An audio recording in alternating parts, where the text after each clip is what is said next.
চতুর্থ পর্ব। সেদিন এমন প্রবৃত্তি হইল না যে নিচে যাই।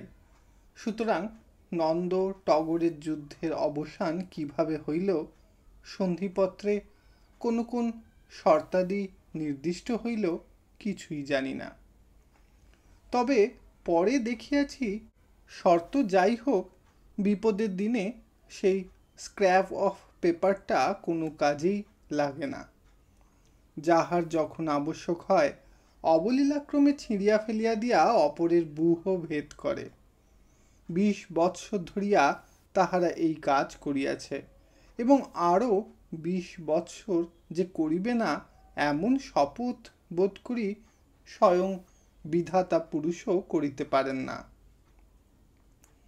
সারাদিন আকাশে ছেঁড়া মেঘের আনাগোনার বিরাম ছিল না। এখন অপরাহ্নের কাছাকাছি একটা গাঢ় কালো মেঘ দিক ও চক্র বাল আচ্ছন্ন করিয়া ধীরে ধীরে মাথা তুলিয়া উঠিতে লাগিল। মনে হইল সমস্ত খালাসিদের মুখে চোখেই কেমন যেন একটা উদ্বেগের ছায়া পড়িয়াছে। তাহাদের চলাফেরার মধ্যেও এক প্রকার ব্যস্ততার লক্ষণ, যাহা ইতিপূর্বে লক্ষ্য করি নাই। একজন বৃদ্ধ গোছের খালাসিকে ডাকিয়া জিজ্ঞাসা করিলাম, চৌধুরীর পো, আজ রাত্রেও কি কালকের মতো ঝড় হবে মনে হয়? বিনয় চৌধুরীর পুত্র বশ হইল, দাঁড়াইয়া কহিল, কর্তা নিচে যাও, কাপ্তান কইছে সাইক্লোন হতে পারে। মিনিট 15 পরেই দেখলাম কথাটা অমূলক নয়। উপরের যত যাত্রী ছিল সকলকে একরকম জোর করিয়া খালাসিরা হোল্ডের মধ্যে নামাইয়া দিতে লাগিল। 2-4 জন আপত্তি করায় সেকেন্ড অফিসার নিজে আসিয়া ধাক্কা মারিয়া তাহাদিগকে তুলিয়া দিয়া বিছানাপত্র পা দিয়া গুটাইয়া দিতে লাগিল।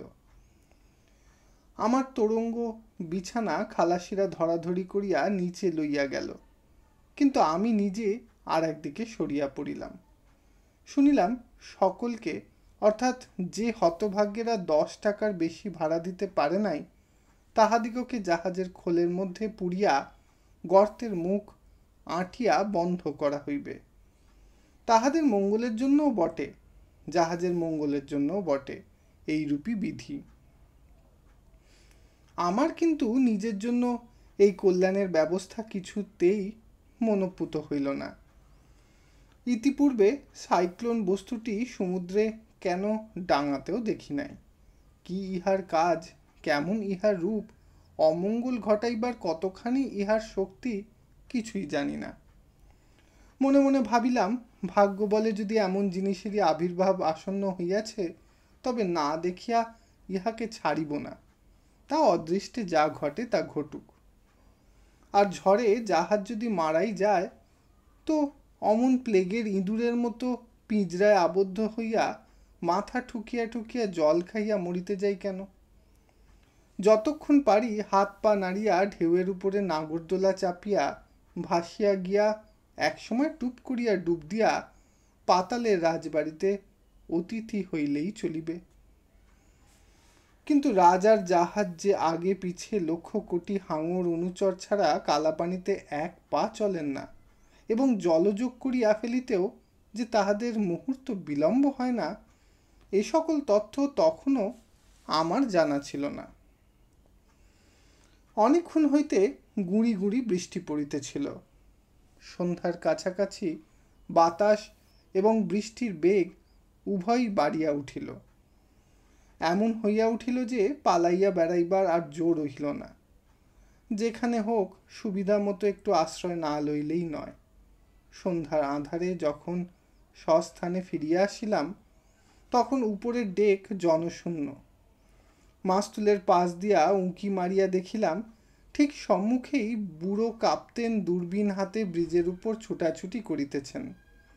হঠাৎ তার সুনজরে পড়িয়া গিয়া পাছে এত কষ্টের পরেও আবার সেই গর্তে গিয়া ঢুকিতে হয়, এই ভয় একটা সুবিধা গোছের জায়গা অন্বেষণ করিতে করিতে একেবারে অচিন্তনীয় আশ্রয় মিলিয়া গেল। বাপের সাধ্যও নাই কাহাকেও জানায়। মনে মনে বলিলাম, হে ঢেউ সম্রাট, তোমার সংঘর্ষে আমাদের যাহা হইবে সে তো আমি জানি, কিন্তু এখনো তো তোমার আসিয়া পৌঁছিতে অন্তত আধ মিনিট কাল বিলম্ব আছে। সেই সময়টুকু বেশ করিয়া তোমার কলেবরখানি যেন দেখিয়া লইতে পারি। একটা জিনিসের সুবিপুল উচ্চতা ও ততোধিক বিস্তৃতি দেখিয়াই কিছু এ ভাব মনে আসে না, কারণ তা হইলে হিমালয়ের যে কোনো অঙ্গ প্রত্যঙ্গই তো যথেষ্ট। কিন্তু এই যে বিরাট ব্যাপার জীবন্তের মতো ছুটিয়া আসিতেছে, সেই অপরিমেয় গতিশক্তির অনুভূতি আমাকে অভিভূত করিয়া ফেলিয়াছিল। কিন্তু সমুদ্র জলে ধাক্কা দিলে যাহা জ্বলিয়া জ্বলিয়া উঠিতে থাকে, সেই জ্বালা নানা প্রকারের বিচিত্র রেখায় ইহার মাথার উপর খেলা করিতে না থাকিলে এই গভীর কৃষ্ণ জলরাশির বিপুলত্ব এই অন্ধকারে হয়তো তেমন করিয়া দেখিতেই পাইতাম না। এখন যত দূর দৃষ্টি যায় তত দূরই এই আলোকমালা যেন ক্ষুদ্র ক্ষুদ্র প্রদীপ জ্বালিয়া এই ভয়ঙ্কর সুন্দরের মুখ আমার চক্ষের সম্মুখে উদ্ঘাটিত করিয়া দিল। জাহাজের বাঁশি অসীম বায়ুবেগে থরথর করিয়া কাঁপিয়া কাঁপিয়া বাজিতেই লাগিল, এবং ভয়ার্ত খালাসির দল আল্লাহর কর্ণে তাহাদের আকুল আবেদন পৌঁছিয়া দিতে গলা ফাটাইয়া সমস্বরে চিৎকার করিতে লাগিল। যাহার শুভাগমনের জন্য এত ভয়, এত হাঁক ডাক, এত উদ্যোগ আয়োজন, সেই মহাতরঙ্গ আসিয়া পড়িলেন। একটা প্রকাণ্ড গোছের ওলট পালটের মধ্যে হরবল্লভের মতো আমারও প্রথমটা মনে হইল নিশ্চয়ই আমরা ডুবিয়া গেছি। সুতরাং দুর্গা নাম করিয়া আর কি হইবে? আশেপাশে উপরে নিচে চারিদিকেই কালো জল। জাহাজ শুদ্ধ সবাই যে পাতালের রাজবাড়িতে নিমন্ত্রণ খাইতে চলিয়াছি তাহাতে কোনো সন্দেহ নাই। এখন ভাবনা শুধু এই যে খাওয়া দাওয়াটা তথায় কি জানি কিরূপ হইবে। কিন্তু মিনিট খানেক পরে দেখা গেল না, ডুবি নাই, জাহাজ শুদ্ধ আবার জলের উপর ভাসিয়া উঠিয়াছি। অতঃপর তরঙ্গের পর তরঙ্গের আর শেষ হয় না, আমাদের নাগরদোলা চাপারও আর সমাপ্তি হয় না। এতক্ষণে টের পাইলাম কেন কাপ্তেন সাহেব মানুষগুলোকে জানোয়ারের মতো গর্তে পুরিয়া চাবি বন্ধ করিয়াছেন। ডেকের উপর দিয়া মাঝে মাঝে যেন জলের স্রোত বহিয়া যাইতে লাগিল। আমার নিচে হাঁস মুরগিগুলা বার কতক ঝটপট করিয়া এবং ভেড়াগুলা কয়েকবার ম্যা ম্যা করিয়া ভবলীলা সাঙ্গ করিল। আমি শুধু তাহাদের উপরতলা আশ্রয় করিয়া লোহার খুঁটি সবলে জড়াইয়া ধরিয়া ভবলীলা বজায় করিয়া চলিলাম। কিন্তু এখন আর এক প্রকারের বিপদ জুটিল। শুধু যে জলের ছাট ছুঁচের মতো গায়ে বিঁধিতে লাগিল তাই নয়, সমস্ত জামা কাপড় ভিজিয়া প্রচণ্ড বাতাসে এমনই শীত করিতে লাগিল যে দাঁতে দাঁতে ঠক ঠক করিয়া বাজিতে লাগিল। মনে হইল জলে ডোবার হাত হইতে যদি বা সম্প্রতি নিস্তার পাই, নিমোনিয়ার হাত হইতে পরিত্রাণ পাইব কি রূপে। এইভাবে আরও কিছুক্ষণ বসিয়া থাকিলে যে পরিত্রাণ পাওয়া সত্যই অসম্ভব হইয়া পড়িবে তাহা নিঃসংশয় অনুভব করিলাম।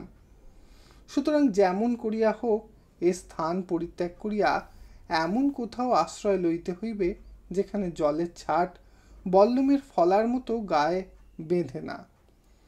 একবার ভাবিলাম ভেড়ার খাঁচার মধ্যে ঢুকিয়া পড়িলে কিরূপ হয়, কিন্তু তাই বা কতটুকু নিরাপদ? তার মধ্যে যদি সেইরূপ লোনা জলের স্রোত ঢুকিয়া পড়ে তো নিতান্তই যদি না ম্যা ম্যা করি, মামা করিয়াও অন্তত ইহলীলা সমাপ্ত করিতে হইবে। শুধু এক উপায় আছে, জাহাজের পার্শ্ব পরিবর্তনের মধ্যে ছুট দিবার একটু অবকাশ পাওয়া যায়। অতএব এই সময়টুকুর মধ্যে আর কোথাও গিয়া যদি ঢুকিয়া পড়িতে পারি, হয়তো বাঁচিতেও পারি। যেই কথা সেই কাজ। কিন্তু খাঁচা হইতে অবতরণ করিয়া 3 বার ছুটিয়া ও 3 বার বসিয়া যদি বা সেকেন্ড ক্লাস কেবিনের দ্বারে গিয়া উপস্থিত হইলাম, দ্বার বন্ধ। লোহার কপাট হাজার ঠেলিয়া ঠেলিতেও পথ দিল না। সুতরাং আবার সেই পথ তেমনি করিয়া অতিক্রম করিয়া ফার্স্ট ক্লাসের দোরগোড়ায় আসিয়া হাজির হইলাম। এবার ভাগ্যদেবতা সুপ্রসন্ন হইয়া একটা নিরালা ঘরের মধ্যে আশ্রয় দিলেন। লেশমাত্র দ্বিধা না করিয়া কপাট বন্ধ করিয়া দিয়া খাটের উপর ঝুপ করিয়া শুইয়া পড়িলাম। রাত্রি 12টার মধ্যেই ঝড় বৃষ্টি থামিয়া গেল বটে, কিন্তু পরদিন ভোরবেলা পর্যন্ত সমুদ্রের রাগ পড়িল না। আমার জিনিসপত্রের এবং সহযাত্রীদের অবস্থা কি হইল, বিশেষ করিয়া মিস্ত্রিমশাই সস্ত্রী কি করিয়া রাত্রি অতিবাহিত করিলেন, জানিবার জন্য সকালবেলা নিচে নামিয়া গেলাম। কাল নন্দমিস্ত্রি একটু রসিকতা করিয়াই বলিয়াছিল, মশাই 32.5 ভাজার মতো আমরা মিশিয়ে গিয়েছিলাম, এইমাত্র যে যার কোটে ফিরে এসেছি। আজিকার মিশামিশিরা 32.5 ভাজায় চলে কি না জানি না, কিন্তু এখনো পর্যন্ত কেহই যে কাহারও নিজের কোটে ফিরিয়া আসিতে পারেন নাই, তাহা স্বচক্ষে দেখিলাম। তাহাদের অবস্থা দেখিলে সত্যই কান্না পায়। এই 300-400 যাত্রীর মধ্যে সমর্থ থাকা তো দূরের কথা, বোধ করি অক্ষত কেহই ছিল না। মেয়েরা শিলের উপর নোড়া দিয়া যেমন করিয়া বাটনা বাটে, কল্লকার সাইক্লোন এই 300-400 লোক দিয়া ঠিক তেমনই করিয়া সারা রাত্রি বাটনা বাটিয়াছে। সমস্ত জিনিসপত্র বাক্স প্যাঁটরা লইয়া এই লোকগুলি সমস্ত রাত্রি জাহাজের এধার হইতে ওধার গড়াইয়া বেড়াইয়াছে। বমি এবং অনুরূপ আর দুটা প্রক্রিয়া এত করিয়াছে যে দুর্গন্ধে দাঁড়ানো ভার। এখন ডাক্তারবাবু জাহাজের ম্যাথর ও খালাসিদের লইয়া ইহাদের পঙ্কোদ্ধার করিবার ব্যবস্থা করিতেছেন। ডাক্তারবাবু আমার আপাদমস্তক বারবার নিরীক্ষণ করিয়া বোধ করি আমাকে 2nd ক্লাসের যাত্রী ঠিক করিয়াছিলেন। তথাপি অত্যন্ত আশ্চর্য হইয়া বলিলেন, মশাইকে তো খুব তাজা দেখাচ্ছে, বোধ করি একটা হ্যামক পেয়েছিলেন, তাই না? আমি কহিলাম, হ্যামক কোথায় পাবো মশাই, পেয়েছিলাম একটা ভেড়ার খাঁচা, তাই তাজা দেখাচ্ছে। ডাক্তারবাবু হাঁ করিয়া চাহিয়া রহিলেন। বলিলাম, ডাক্তারবাবু অধমও এই নরককুণ্ডেরই যাত্রী, কিন্তু দুর্বল বলিয়া এখানে ঢুকিতে পারে নাই, শুরু হইতে ডেকের উপরেই ছিলাম। কাল সাইক্লোনের খবর পাইয়া খানিকটা সময় ভেড়ার খাঁচার উপরে বসিয়া আর বাকি রাত্রিটা 1st ক্লাসের একটা ঘরের মধ্যে অনধিকার প্রবেশ করিয়া আত্মরক্ষা করিয়াছি। কি বলেন, অন্যায় করিয়াছে কি? সমস্ত ইতিহাস শুনিয়া ডাক্তারবাবু এমনই খুশি হইয়া গেলেন যে তৎক্ষণাৎ তার নিজের ঘরের মধ্যে বাকি 2 দিন কাটাইবার জন্য সাদরে নিমন্ত্রণ করিলেন। অবশ্য সে নিমন্ত্রণ আমি গ্রহণ করিতে পারি নাই, শুধু ডেক চেয়ারটা তাহা লইয়াছিলাম। দুপুরবেলা ক্ষুধার তাড়নে নির্জীবের মতো এই কেদারাটার উপর পড়িয়া ব্রহ্মাণ্ডের খাদ্যবস্তুর চিন্তা করিতেছি। কোথায় গিয়া কি ফন্দি করিলে যে কিঞ্চিত খাদ্য মিলিবে, সেই দুর্ভাবনায় মগ্ন হইয়া আছি। এমন সময় খিদিরপুরের সেই মুসলমান দর্জিদের একজন আসিয়া কহিল, বাবুমশাই, একটি বাঙালি মেয়ে লোক আপনাকে ডাকতেছে। আমি জিজ্ঞাসা করিলাম, মেয়ে লোক? বুঝিলাম ইনি টগর। কেন যে ডাকিতেছেন তাহা অনুমান করা কঠিন হইল না। নিশ্চয়ই মিস্ত্রির সঙ্গে স্বামী স্ত্রীর সত্য সাব্যস্ত ব্যাপারে আবার মতভেদ ঘটিয়াছে। কিন্তু আমাকে কেন? ট্রায়াল বাই অর্ডার ছাড়া বাহিরের লোক আসিয়া কোনোদিন যে ইহার মীমাংসা করিয়া দিয়াছে তাহা মনে করাও শক্ত। বলিলাম, ঘণ্টাখানেক পরে যাব, বলগে। লোকটি কুণ্ঠিতভাবে কহিল, না বাবুমশাই, বড় কাতর হয়ে ডাকতেছে। আমি জিজ্ঞাসা করিলাম, কাতর? কিন্তু টগর তো আমার কাতর হবার মানুষ নয়। জিজ্ঞাসা করিলাম, পুরুষ মানুষটি কি করছে? লোকটি কহিল, তেনার বেমারির জন্যেই তো ডাকতেছে। বেমারি হওয়া কিছু আশ্চর্য নয়, কাজেই উঠিলাম। লোকটি সঙ্গে করিয়া আমাকে নিচে লইয়া গেল। অনেক দূরে এক কোণে কতকগুলা কাছি বিড়ার মতো করিয়া রাখা ছিল। তাহারই আড়ালে একটি 22-23 বছরের বাঙালি মেয়ে যে বসিয়াছিল, তাহা একদিনও আমার চোখে পড়ে নাই। কাছেই একখানা ময়লা শতরঞ্চির উপরে এই বয়সেরই একটি অত্যন্ত ক্ষীণকায় যুবক মরার মতো চোখ বুজিয়া পড়িয়া আছে। অসুখ ইহারই। আমি নিকটে আসিতে মেয়েটি আস্তে আস্তে মাথার কাপড়টা টানিয়া দিল, কিন্তু আমি ইহার মুখ দেখিতে পাইলাম। সে খুব সুন্দর বলিলে তর্ক উঠিবে, কিন্তু তাহা অবহেলা করিবার জিনিস নয়। কারণ বড় কপাল স্ত্রীলোকের সৌন্দর্যের তালিকার মধ্যে স্থান পায় না জানি, কিন্তু এই তরুণীর প্রশস্ত ললাটের উপর এমন একটু বুদ্ধি ও বিচারের ক্ষমতা ছাপ মারা দেখিতে পাইলাম, যাহা কদাচিৎ দেখিয়াছি। আমার অন্নদা দিদির কপালও বড় ছিল, অনেকটা যেন তাঁর মতোই। সিঁথায় সিঁদুর ডক ডক করিতেছে, হাতে নোয়া ও শাঁখা, আর কোনো অলংকার নাই। পরনে একখানি নিতান্ত সাদা সিধা রাঙা পেরে শাড়ি। পরিচয় নাই, অথচ এমন সহজভাবে কথা কহিলেন যে বিস্মিত হইয়া গেলাম। কহিলেন, আপনার সঙ্গে ডাক্তারবাবুর তো আলাপ আছে, একবার ডেকে আনতে পারেন? বলিলাম, আলাপ আজই হয়েছে, তবে মনে হয় ডাক্তারবাবু লোক ভালো, কিন্তু কি প্রয়োজন? তিনি বলিলেন, ডাকলে যদি ভিজিট দিতে হয় তো কাজ নেই, ইনি না হয় কষ্ট করে উপরেই যাবেন, বলিয়া সেই রুগ্ন লোকটিকে দেখাইয়া দিলেন। আমি চিন্তা করিয়া বলিলাম, জাহাজের ডাক্তারকে ডাকলে বোধ করি কিছু দিতে হয় না, কিন্তু সে যাই হোক, এর হয়েছে কি? আমি মনে করিয়েছিলাম লোকটি এর স্বামী, কিন্তু স্ত্রীলোকটির কথায় যেন সন্দেহ হইল। লোকটির মুখের উপর ঝুঁকিয়া পড়িয়া জিজ্ঞাসা করিলেন, বাড়ি থেকেই তোমার একটু পেটের অসুখ ছিল, তাই না? লোকটি মাথা নাড়িলে তিনি মুখ তুলিয়া কহিলেন, হ্যাঁ, এর পেটের অসুখ দেশেতেই হয়েছিল, কাল থেকে জ্বর হয়েছে।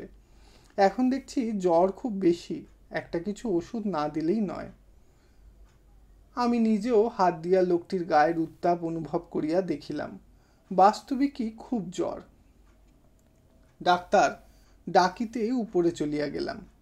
ডাক্তারবাবু নিচে আসিয়া রোগ পরীক্ষা করিয়া ঔষধপত্র দিয়া কহিলেন, চলুন শ্রীকান্তবাবু, ঘরে গিয়ে দুটো গল্প গাছা করা যাক। ডাক্তারবাবু লোকটি চমৎকার, তাহার ঘরে লইয়া গিয়া কহিলেন, চা খান তো? বলিলাম, হ্যাঁ। তিনি জিজ্ঞাসা করিলেন, বিস্কুট? আমি কহিলাম, তাও খাই। আচ্ছা। খাওয়া দাওয়া সমাপ্ত হইবার পর দুজনে মুখোমুখি দুখানা চেয়ারে বসিলে ডাক্তারবাবু কহিলেন, আপনি জুটলেন কি করে? বলিলাম, স্ত্রীলোকটি আমাকে ডেকে পাঠিয়েছিলেন। ডাক্তারবাবু বিজ্ঞের মতো মাথা নাড়িয়া বলিলেন, পাঠাবাড়ি কথা, বিয়ে টিয়ে করেছেন? বলিলাম, না। ডাক্তারবাবু কহিলেন, তাহলে জুটে পড়ুন, নেহাত মন্দ হবে না। লোকটার ওই তো চেহারা, তাতে টাইফয়েডের লক্ষণ বলেই মনে হচ্ছে। যা হোক, বেশি দিন টিকবে না, তা ঠিক। ইতিমধ্যে একটু নজর রাখবেন আর কোনো ব্যাটা না ভিড়ে যায়। আমি অবাক হইয়া বলিলাম, আপনি এসব কি বলছেন ডাক্তারবাবু? ডাক্তারবাবু কিছুমাত্র অপ্রতিভ না হইয়া কহিলেন, আচ্ছা, ছোঁড়াটা বার করে আনছে না, ওকেই বার করে এনেছে, কি মনে হয় বলুন তো শ্রীকান্তবাবু? খুব ফরওয়ার্ড, তাই না? দিব্যি কথাবার্তা কয়। আমি বলিলাম, এরকম ধারণা আপনার মনে কি করে এলো? ডাক্তারবাবু বলিলেন, প্রতি ট্রিপেই দেখি কি না একটা না একটা আছেই। গতবারই তো বেলঘড়িয়ার একজোড়া ছিল। একবার বর্মায় গিয়ে পা দিন, তখন দেখবেন আমার কথাটা ঠিক কিনা। বর্মার কথাটা যে তাঁর অনেকটাই সত্য তাহা পরে দেখিয়াছিলাম বটে, কিন্তু আপাতত সমস্ত মনটা বিতৃষ্ণায় যেন তিক্ত হইয়া উঠিল। ডাক্তারবাবুর নিকট বিদায় লইয়া একবার নন্দ মিস্ত্রির খবর লইতে নিচে গেলাম। সপরিবার মিস্ত্রিমশাই তখন ফলাহারের আয়োজন করিতেছিল। একটা নমস্কার করিয়া প্রথমেই প্রশ্ন করিল, ওই মেয়ে মানুষটি কে মশাই? টগর শিরোপীড়া বাবদে মাথায় একটা পাগড়ি বাঁধিতেছিল। ফোঁস করিয়া গর্জাইয়া উঠিল, তোমার সে খবরে কাজ কি শুনি? মিস্ত্রি আমাকে মধ্যস্থ মানিয়া কহিল, দেখলেন মশাই, মাগির ছোট মন, কে বাঙালি মেয়েটা রেঙ্গুনে যাচ্ছে, খবরটা নিতেও দোষ। টগর শিরোপীড়া ভুলিয়া পাগড়িটা ফেলিয়া দিয়া আমার মুখ পানে চাহিল। সেই দুটি গো চক্ষু বিস্ফারিত করিয়া কহিল, মশাই, টগর বষ্টমীর হাত দিয়ে ওর মতো কত গন্ডা মিস্ত্রি মানুষ হয়ে গেল, এখন ও আমার চোখে ধুলো দেবে? আরে, তুই ডাক্তার না বদ্যি যে যেই একটু জল আনতে গেছি অমনি ছুটে দেখতে গেছিস? কেন, কে ও? ভালো হবে না বলে দিচ্ছি মিস্ত্রি। আর যদি ওদিকে যেতে দেখি তো তোমারই একদিন কি আমারই একদিন। নন্দমিস্ত্রিও গরম হইয়া কহিল, তোর কি আমি পোষা বাঁদর যে যেদিকে শেকল ধরে নিয়ে যাবি সেই দিকে যাব? আমার ইচ্ছা হলে আবার গিয়ে বেচারাকে দেখে আসব। তুই যা পারিস তা করিস বলিয়া ফলাহারে মন দিল। টগরও শুধু একটা আচ্ছা বলিয়া তাহার পাগড়ি বাঁধিতে প্রবৃত্ত হইল। আমিও প্রস্থান করিলাম। ভাবিতে ভাবিতে গেলাম, এমন করিয়া ইহারা 20 বৎসর কাটাইয়াছে।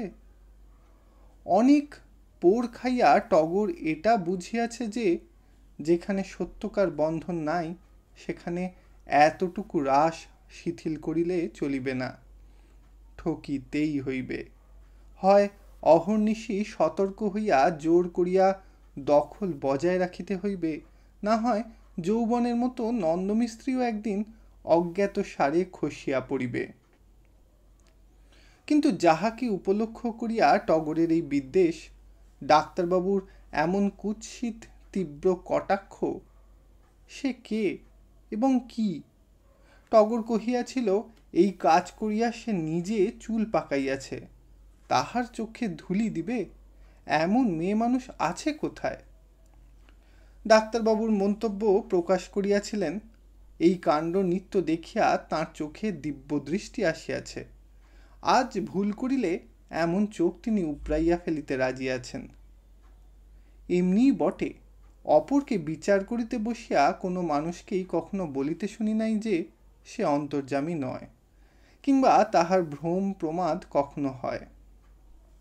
সবাই কহে মানুষ চিনিতে তাহার জোড়া নাই, এবং এ বিষয় সে একটি পাকা জহুরি। অথচ সংসারে কে কবে যে নিজের মনটাকেই চিনিতে পারিয়াছে তাহাই তো জানি না। তবে আমার মতো যে কেহ কখনো কঠিন ঘা খাইয়াছে তাহাকে সাবধান হইতেই হয়। সংসারে অন্নদা দিদিও যখন থাকে তখন বুদ্ধির অহংকারে পরকে মন্দ ভাবিয়া বুদ্ধিমান হওয়ার চেয়ে ভালো ভাবিয়া নির্বোধ হওয়াতেই যে মোটের উপর বুদ্ধির দামটা বেশি পাওয়া যায়, সে কথা তাহাকে মনে মনে স্বীকার করিতেই হয়। তাই এই দুটি পরম বিজ্ঞ নরনারীর উপদেশ অভ্রান্ত বলিয়া অসংকোচে গ্রহণ করিতে পারিলাম না। কিন্তু ডাক্তারবাবু বলিয়াছিলেন অত্যন্ত ফরওয়ার্ড, তা বটে। এই কথাটাই শুধু আমাকে থাকিয়া থাকিয়া খোঁচা দিতে লাগিল। অনেক রাত্রে আবার ডাক পড়িল। এইবার এই স্ত্রীলোকটির পরিচয় পাইলাম। নাম শুনিলাম অভয়া, উত্তর রাঢ়ী কায়স্থ, বাড়ি বালুচরের কাছে। যে ব্যক্তি পীড়িত হইয়া পড়িয়াছে সে গ্রাম সম্পর্কে ভাই হয়। নাম রোহিণী সিংহ। ঔষধে রোহিণীবাবুর যথেষ্ট উপকার হইয়াছে, এই বলিয়া আরম্ভ করিয়া অভয়া অল্প সময়ের মধ্যেই আমাকে আত্মীয় করিয়া লইল। অথচ স্বীকার করিতেই হইবে যে আমার মনের মধ্যে অনিচ্ছা সত্ত্বেও একটা কঠোর সমালোচনার ভাবই বরাবর জাগ্রত ছিল।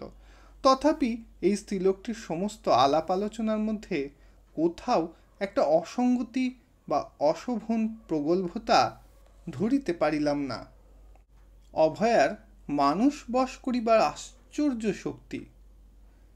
ইহারই মধ্যে শুধু যে সে আমার নাম ধাম জানিয়া লইল তাহা নয়, তাহার নিরুদ্দিষ্ট স্বামীকে যেমন করিয়া পারি খুঁজিয়া দিব তাহাও আমার মুখ দিয়া বাহির করিয়া লইল। তাহার স্বামী 8 বৎসর পূর্বে বর্মায় চাকরি করিতে আসিয়াছিল। বছর 2 তাহার চিঠিপত্র পাওয়া গিয়াছিল, কিন্তু এই 6 বৎসর আর কোনো উদ্দেশ্য নাই। দেশে আত্মীয় স্বজন আর কেহ নাই। মা ছিলেন, তিনিও মাসখানেক পূর্বে ইহলোক ত্যাগ করায় অভিভাবকহীন হইয়া বাপের বাড়িতে থাকা অসম্ভব হইয়া পড়ায় রোহিণী দাদাকে রাজি করিয়া বর্মায় চলিয়াছে। একটুখানি চুপ করিয়া হঠাৎ বলিয়া উঠিল, আচ্ছা, এতটুকু চেষ্টা না করে কোনো মতে দেশের বাড়িতে পড়ে থাকলেই কি আমার ভালো কাজ হতো? তাছাড়া এ বয়সে দুর্নাম কিনতেই বা কতক্ষণ? জিজ্ঞাসা করিলাম, কেন তিনি এতকাল আপনার কোনো খোঁজ নেন না, কিছু জানেন? অভয়া কহিল, না, কিছু জানি নে। আমি জিজ্ঞাসা করিলাম, তার পূর্বে কোথায় ছিলেন তা জানেন? সে কহিল, জানি, রেঙ্গুনেই ছিলেন, বর্মা রেলওয়েতে কাজ করতেন। কিন্তু কত চিঠি দিয়েছি, কখনো জবাব পাইনি, অথচ একটা চিঠিও কোনোদিন আমার ফিরে আসেনি। প্রতি পত্রই যে অভয়ার স্বামী পাইয়াছে তাহা নিশ্চয়, কিন্তু কেন যে জবাব দেয় নাই তাহার সম্ভবত হেতু এইমাত্র ডাক্তারবাবুর কাছেই শুনিয়াছিলাম। অনেক বাঙালি সেখানে গিয়া কোনো সুন্দরী ব্রহ্ম রমণী লইয়া আবার নতুন করিয়া ঘর সংসার পাতে। এমনও অনেকে আছে যাহারা সারা জীবন আর কখনো দেশে ফিরিয়াও যায় না। আমাকে চুপ করিয়া থাকিতে দেখিয়া অভয়া প্রশ্ন করিল, তিনি বেঁচে নেই তাই কি আপনার মনে হয়? আমি ঘাড় নাড়িয়া কহিলাম, বরং ঠিক তার উল্টো, তিনি যে বেঁচে আছেন এ কথা আমি শপথ করে বলতে পারি।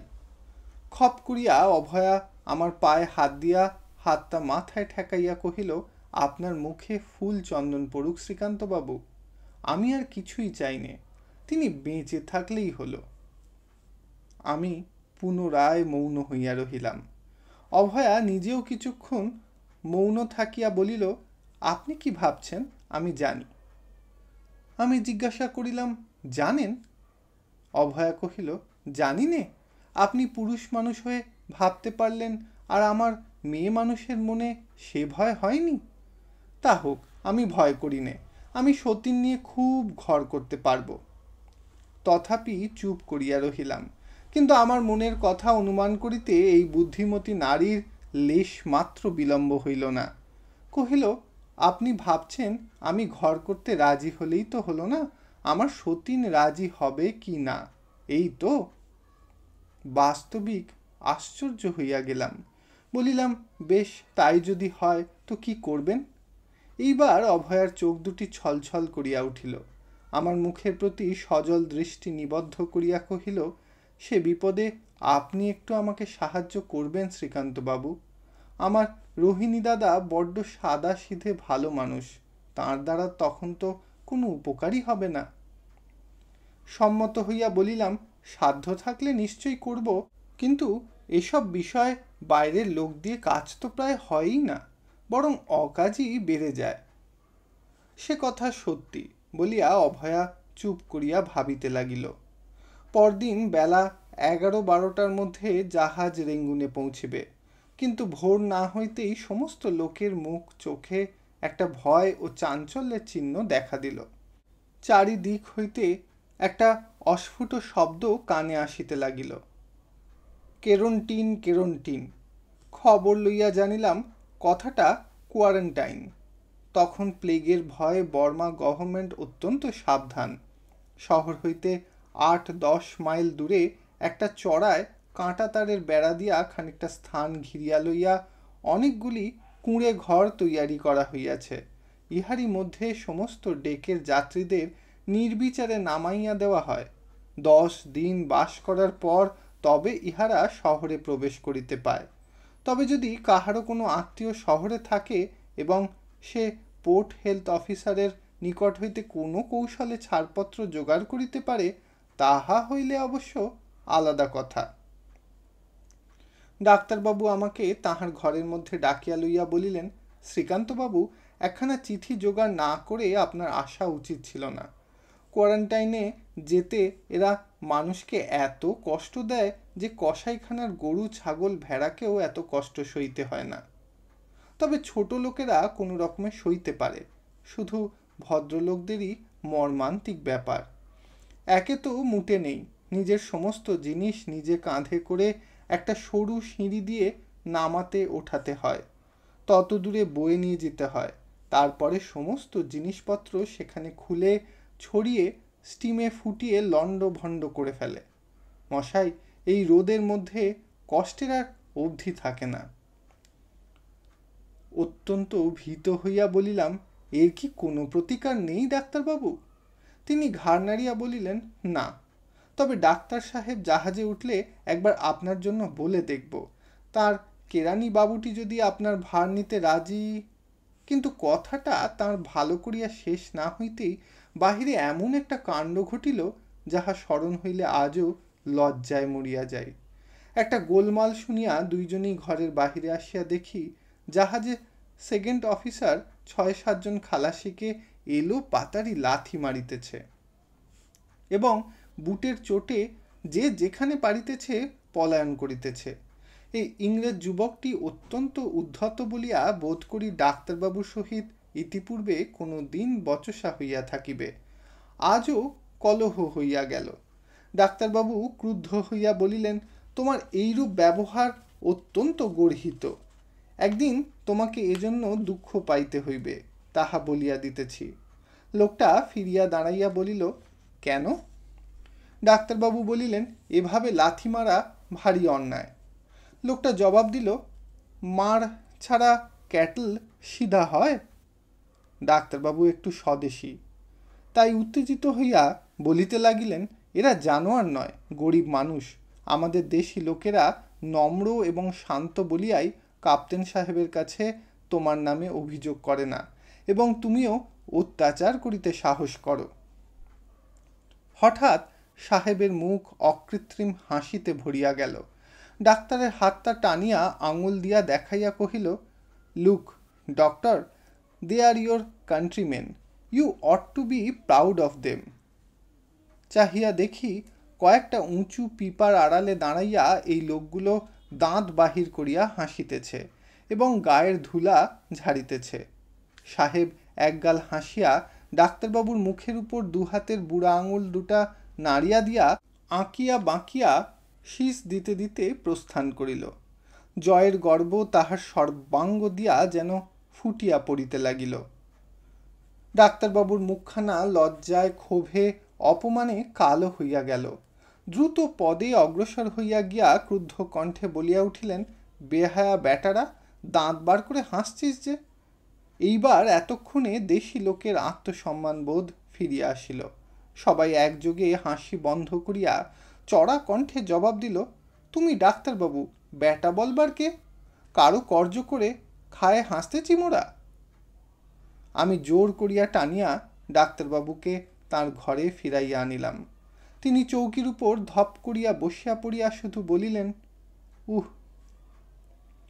আর দ্বিতীয় কথা তার মুখ দিয়া বাহির হইল না, হওয়াও সম্ভব ছিল না। বেলা 11টার সময় কোয়ারেন্টাইনের কাছাকাছি একটা ছোট স্টিমার আসিয়া জাহাজের গায়ে ভিড়িল।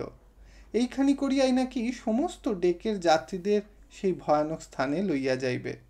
জিনিসপত্র বাঁধা ছাদার ধুমধাম পড়িয়া গিয়াছে। আমার তাড়া ছিল না, কারণ ডাক্তারবাবুর লোক এইমাত্র জানাইয়া গেছে যে আমাকে আর সেখানে যাইতে হইবে না। নিশ্চিন্ত হইয়া যাত্রী ও খালাসিদের চেঁচামেচি, দৌড় ঝাঁপ কতকটা অন্যমনস্কের মতো নিরীক্ষণ করিতেছিলাম। হঠাৎ পিছনে একটা শব্দ শুনিয়া ফিরিয়া দেখি অভয়া দাঁড়াইয়া। আশ্চর্য হইয়া কহিলাম, আপনি এখানে যে? অভয়া কহিল, কই, আপনি জিনিসপত্র গুছিয়ে নিলেন না? বলিলাম, না, আমার এখনো একটু দেরি আছে, আমাকে ওখানে যেতে হবে না, একেবারে শহরে গিয়েই নামব। অভয়া কহিল, না না, শিগগির গুছিয়ে নিন। বলিলাম, আমার এখনো ঢের সময় আছে। অভয়া প্রবল বেগে মাথা নাড়িয়া কহিল, না, সে হবে না, আমাকে ছেড়ে আপনি কিছুতেই যেতে পারবেন না। অবাক হইয়া গেলাম। বলিলাম, সে কি কথা, আমার তো ওখানে যাওয়া হতে পারে না। অভয়া বলিল, তাহলে আমারও না, আমি বরং জলে ঝাঁপিয়ে পড়ব, তবু কিছুতেই এমন নিরাশ্রয় হয়ে ও জায়গায় যাব না। ওখানকার সব কথা শুনেছি। বলিতে বলিতেই তাহার চোখ দুটি জলে টলটল করিয়া উঠিল। আমি হতবুদ্ধি হইয়া বসিয়া রহিলাম। এ কে যে এমন জোর করিয়া তাহার জীবনের সঙ্গে আমাকে ধীরে ধীরে জড়াইয়া তুলিতেছে? সে আঁচলে চোখ মুছিয়া কহিল, আমাকে একলা ফেলে চলে যাবেন? এত নিষ্ঠুর আপনি হতে পারেন? আমি ভাবতেও পারি নে। উঠুন, নিচে চলুন। আপনি না থাকলে ওই রোগা মানুষটিকে নিয়ে আমি একলা মেয়ে মানুষ কি করব বলুন তো? নিজের জিনিসপত্র লইয়া যখন ছোট স্টিমারে উঠিলাম, তখন ডাক্তারবাবু উপরের ডেকে দাঁড়াইয়াছিলেন। হঠাৎ আমাকে এ অবস্থায় দেখিয়া তিনি চিৎকার করিয়া হাত নাড়িয়া বলিতে লাগিলেন, না না, আপনাকে যেতে হবে না, ফিরুন ফিরুন, আপনার হুকুম হয়েছে, আপনি। আমিও হাত নাড়িয়া চেঁচাইয়া কহিলাম, অসংখ্য ধন্যবাদ, কিন্তু আর একটা হুকুমে আমাকে যেতেই হচ্ছে। সহসা বোধ করি তাহার দৃষ্টি অভয়া রোহিণীর উপর পড়িল। মুখ টিপিয়া হাসিয়া বলিলেন, তবে মিছে কেন আমাকে কষ্ট দিলেন? আমি কহিলাম, তার জন্যে ক্ষমা চাইছি।